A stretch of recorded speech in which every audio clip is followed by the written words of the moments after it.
সুবর্ণরেখা নদী থেকে অবৈধভাবে বালি উত্তোলনের বিরুদ্ধে সরব গ্রামবাসীরা। অবৈধ বালি কারবার রুখতে প্রশাসনিক স্তরে দেওয়া হলো গণ ডেপুটেশন।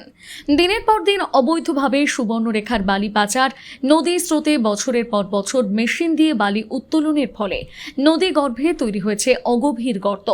রাস্তা দিয়ে শয়ে শয়ে বালি গাড়ি যাতায়াতের ফলে রাস্তাঘাটের বেহাল অবস্থা। এমনই অভিযোগে অবৈধ বালি খাদান বন্ধের দাবিতে এবার সরব হলেন গোপীবল্লভপুর 2 নম্বর ব্লকের পেটবিন্ধি অঞ্চলের মহাপাল, শালবনী, ভক্তাপাট, দক্ষিণ সাই গ্রামের বাসিন্দারা। সোমবার গ্রামবাসীরা গোপীবল্লভপুর 2 নম্বর ব্লকের ভূমি রাজস্ব দপ্তর, বিলিয়াবেড়া থানার পুলিশ এবং ব্লকের বিডিওর কাছে গণ ডেপুটেশন প্রদান করেন। গ্রামবাসীদের অভিযোগ, দিনে রাতে অবৈধভাবে বালি গাড়ি চলাচলের ফলে এলাকার রাস্তাঘাট একেবারে চলাচলের অযোগ্য হয়ে পড়েছে। স্কুল পড়ুয়া থেকে শুরু করে সাধারণ মানুষ চিকিৎসার প্রয়োজনে বাড়ি থেকে বেরোতে সমস্যায় পড়ছেন।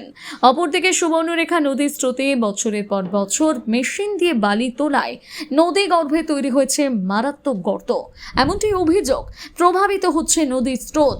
তাই পরিবর্তনের সরকারের কাছে অবৈধ বালি খাদান বন্ধ করে সুষ্ঠু সমস্যা সমাধানের দাবিতে সরব পেটবিন্ধি অঞ্চলের একাধিক গ্রামের বাসিন্দারা। আমাদের এই কর্মসূচি হচ্ছে আমাদের গোপীবল্লভপুর বিধানসভায় আমাদের কিছুগুলো যে গ্রাম আছে, যেমন মহাপাল, শালবনী, ডাঙরসাই, কুসমাশোল, কালিঞ্জা, পেটবিন্দি, এরা সুবর্ণরেখা নদীর পাড়ে যেসব ছোটো ছোটো গ্রামগুলো আছে, বিগত 15 বছর ধরে আমরা এই বালি যে অবৈধভাবে যে চলছে, এর আগেও আমরা কমপ্লেন করেছিলাম। আমরা এই বিএলআর অফিসেও জানিয়েছিলাম, বিডিও অফিসে জানিয়েছিলাম এবং আমাদের থানাতেও জানিয়েছিলাম। আমাদের কাছে সব কপিও আছে। জানানোর পরও এই অবৈধভাবে বালি যেভাবে লুট চলছে, তার জন্য আমরা গ্রামবাসীবৃন্দ পুরা বিতৃষ্ণায় পড়ে গেছি একদম। আমরা আমাদের যে স্কুলে যে ছাত্রছাত্রীরা স্কুলে যে আসবে, তার মতন যে রাস্তার পরিবেশ সেটাও নেই। আমরা যে ধরুন হসপিটালে নিয়ে যাব রোগীদেরকে, সেই যে রাস্তা তার এতটাই খারাপ হয়ে গেছে যে সেই রোগীকে নিয়ে আমরা হসপিটালে নিয়ে যেতেও অক্ষম হয়ে পড়েছি। এই পরিপ্রেক্ষিতে আমরা আমাদের গ্রামবাসী বৃন্দ সব আলোচনার মাধ্যমে আমরা এখন বর্তমান আমাদের এই সরকার পরিবর্তন হয়েছে, ওনাদের কাছে আমরা আবেদন নিয়ে এসেছি যাতে এই অবৈধভাবে যেসব খাদান চলছে তাহলে অবিলম্বে সরজমিন তদন্ত করে বন্ধ করা হোক। তার জন্য এই দাবি নিয়ে আজকে আমরা বিএলআর অফিসে এসেছি এবং এক্ষুনি আমরা যাব আমাদের বিডিও অফিসে এবং আমাদের পুলিশ স্টেশন, আমাদের বেলেবেড়া পুলিশ স্টেশনেও যাব। আমরা এই মেসেজ জানাতে চাইছি যে আমরা এই যে সমস্যায় আমরা ভুগছি, এই খাদানের জন্যই আমাদের পশু যে আছে, আমাদের তোমার হাতি ও মারা গেছে, আমাদের লোকও মারা গেছে। ঠিক আছে, পাহাড়ের পুরো এতটাই ভাঙন হয়ে গেছে, রাস্তাঘাটে চলাফেরা খুবই দুষ্কর হয়ে পড়ে গেছে। আমার নাম হচ্ছে দেবব্রত সিংহ, আমরা এই গ্রামেরই বাসিন্দা।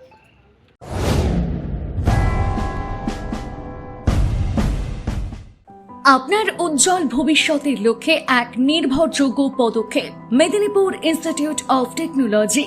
আমাদের কেশিয়ারি সেন্টারে বর্তমান সেশনে বিভিন্ন টেকনিক্যাল কোর্সে ভর্তি চলছে।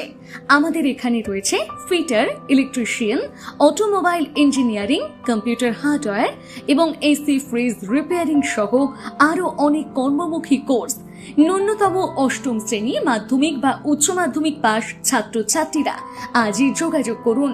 আমাদের বিশেষত্ব, কোর্স শেষ হওয়ার আগে খড়গপুরে প্লেসমেন্টের সুবর্ণ সুযোগ, সাথে পাবেন সরকারি শংসাপত্র, ফ্রি ওয়াইফাই সুবিধা এবং বিনামূল্যে স্পোকেন ইংলিশ ও পার্সোনালিটি ডেভেলপমেন্ট ক্লাস। বহিরাগত ছেলেদের জন্য রয়েছে থাকার সুব্যবস্থা। বিস্তারিত জানতে কল করুন 9932758925 অথবা 9475890622 এই নম্বরে। মেদিনীপুর ইনস্টিটিউট অফ টেকনোলজি, আপনার স্বপ্ন আমাদের দিশা। নিজেকে আপডেট রাখতে ফলো করুন সানন্দা নিউজ।